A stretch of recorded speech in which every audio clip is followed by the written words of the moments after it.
Al-Ma'rufi Ìgbàláyé TV ọ̀rọ̀ ìyànjú. Gbogbo wa ṣe ọ̀rọ̀ Ọlọ́hun Ọba tá wá ń sọ yìí à ń sọ nítorí pé ká bá lè bẹ̀rù Ọlọ́hun Ọba lórí ipòkípò tá bá ń bẹ. A wá mú ìtàn kékeré kan nípa ìgárá ọlọ́ṣà kan tó bí ọmọ tó wá já sí pé bó ṣe ń ja olè yìí ó wá tún wá mú ọmọ ẹ̀ kékeré dání pé káwọn òjò lọ jalè ṣùgbọ́n ìbẹ̀rù Ọlọ́hun Ọba ó hàn látara ọmọ tó padà wá kó ran bàbá ẹ̀ lèmi náà fi ń sọ fún yín pé ẹ bẹ̀rù Ọlọ́hun Ọba àfáàmì Alihuti bá ń tẹ̀síwájú. Zahaba sariku maratan ila diqatin musmiratin.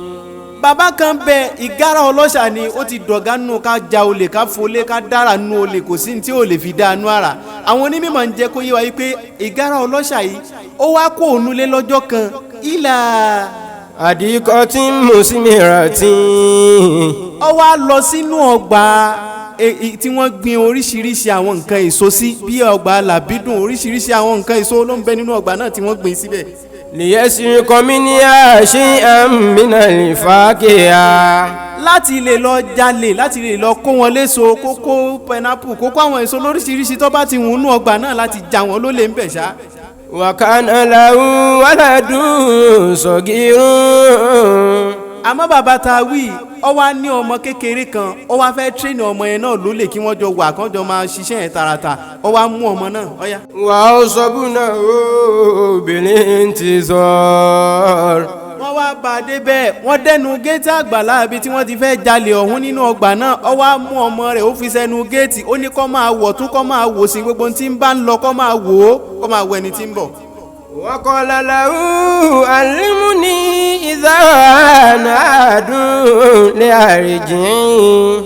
Ó ní sọ wá rí n tó ṣẹlẹ̀ tí mo níwọ̀ dúró lẹ́nu ọgbà yìí fún máa wọ̀ tún máa wò sí gbogbo ẹni tí ń bá ń bọ̀ jẹ́ kí n mọ̀ pé wọ́n ti ń bọ̀ ti fẹ́ ká mú kí n bá lè tẹ́ná padà kí n ya dànù ó ti yé bẹ́ẹ̀ ni kí wọ́n máa ṣe. Fazabale abu amina.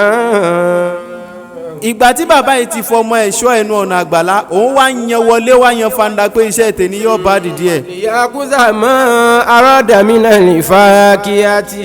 Láti lè lọ jalè ń tó fẹ́ kó èso tó fẹ́ lọ kó wọn ń bẹ̀ láti lè lọ da bí àrà kó wọn léso tó wù. Wa izal waladu yasihu qailan.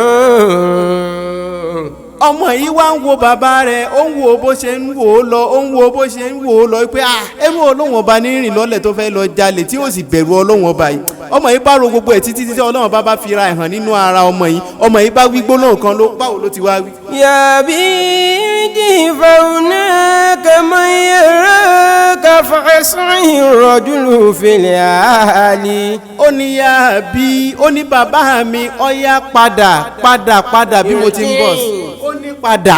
Fàwùnà kàmáyàrá ká. Ó sì rí bọ̀gìnì ó ń tẹ̀lé gìnìjà ó ń ṣe bó ti wù ọ́ ṣó mọ̀ pé èèyàn kan ń bẹ́ẹ̀ tí ń wù ọ́ ni. Fàṣìn rọ̀jùlù fìlẹ̀ àhàlì. Kété tarakùnrin gbọ́tọ́mọ ẹ̀ sọ pé èèyàn kan ń bẹ́ẹ̀ tí ń wù ọ́ ọba sáré ó sáré. Wàdí ìlàbùnì. Ó bá sáré padà ó wá lọ bá ọmọ rẹ̀ lẹ́nu ọ̀nà àgbàlá. Fàṣìn àyìnfà. Ìsáré padà yìí ẹ̀rù ń bà omi inú kọ́ kọ́dà inú rẹ̀ bàjẹ́ ẹ̀rù ń bà ó ń fòyà wípé kí ní ìṣẹ̀lẹ̀ ó wá lọ bí ọmọ ẹ̀ bẹ́ẹ̀. Wákọ̀ lálá o àìnàmọ́ yàrá kàwáyàrá ní. Ó wá bí ọmọ ẹ̀ onírẹ̀ ọmọ mi olójó ti ṣe mí ẹ̀rù ti bà mí kọ́dà ẹ̀sẹ̀ mi ti ń gbọ̀n rẹ̀. Yàrá kà. Ó níjọ́ talẹ́ni tí ó sọ pé ń wò ẹ́ tí ń sì ń wè mí náà. Yàrá ní àìnàmọ́ yàrá kàwáyàrá ní.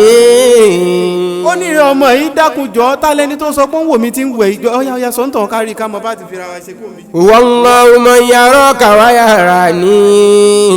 Fakọ́ọ̀lá liwaladu ọmọ yìí bá ń sọ̀rọ̀ lẹ́ẹ̀kan náà fún bàbá ó ní ìrẹ̀ bàbá mi ṣé kí n jẹ́wọ́ ẹni. Yàrá kàwáyàrá ní. Ọlẹ́ni tí ń wò ọ́ Olóhun náà lọ́ba aláyé lọ́run ọba tó ní sánmọ̀ tó nílẹ̀ òmìmì tí mẹni tó láyé ọba tó dáyé tó máyé tó mẹni tí ń gbé nínú ayé tó mọ tí wọ́n ń pè láyé àtìgbà táyé ti bẹ̀rẹ̀ àtìgbà táyé ó padà wá tán. Wọ́n wà mú tọ́ ní aláìyá. Ọlọ́run ọba tí mo wí òun náà lọ́ba tọ́já sí wípé yóò padà wá ṣe àlàyé fún ọ.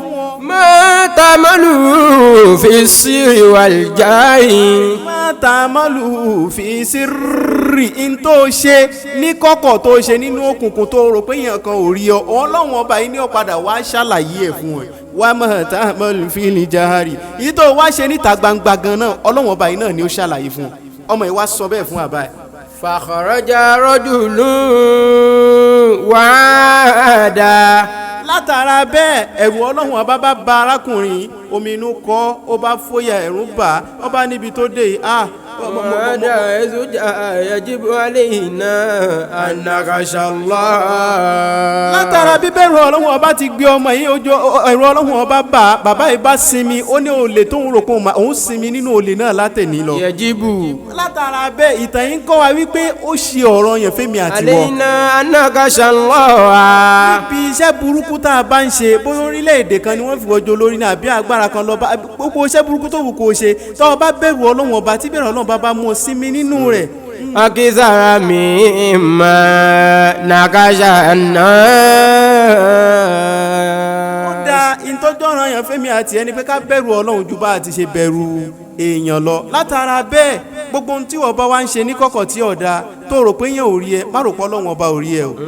làbá kan fi sọ wípé bọ́ba ayé ò rí ẹ tọ̀run rí ẹ bọ́ba ayé ò rí ẹ tọ̀run rí ẹ ìwọ tó ta fà sókè tán tóyin dó borí bọ́ba ayé ò rí ẹ tọ̀run rí ẹ.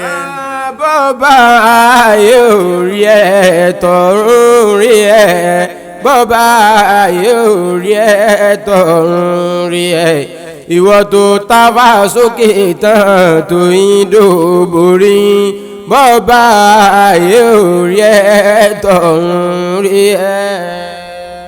wá sí wa òní jù báyìí lọ nípa àbẹ̀rù Ọlọ́run ọba lẹ́ni kí Ọlọ́run ọba kó wọlá ìwọ̀nba tá a gbọ́ yìí náà kó ṣe wá lẹ́ni tí ó jàǹfààní kó dẹ̀ gbàdúrà ẹnìkan kan wa. mo kí kálukú wa mo dẹ̀ kí gbogbo àwọn fans mi náà tí ẹ̀ ń gbọ́ mi nílé orúkọ tèmi ni Sheikh Abdulrahman Al-Ma'rufi ìgbàláyé amiru zaman kọ́lọ́n kó bá ń ṣe dáadáa fún yín ó kí ọmọ mi dáadáa fáà mi dáadáa Abdulmaliki aka Alhuti tí ń bẹ pẹ̀lú mi tá a jọ ń jà tá a jọ ń fa látàárọ̀ àánú Ọlọ́run tí ń bẹ pẹ̀lú Ọlọ́run má parẹ́.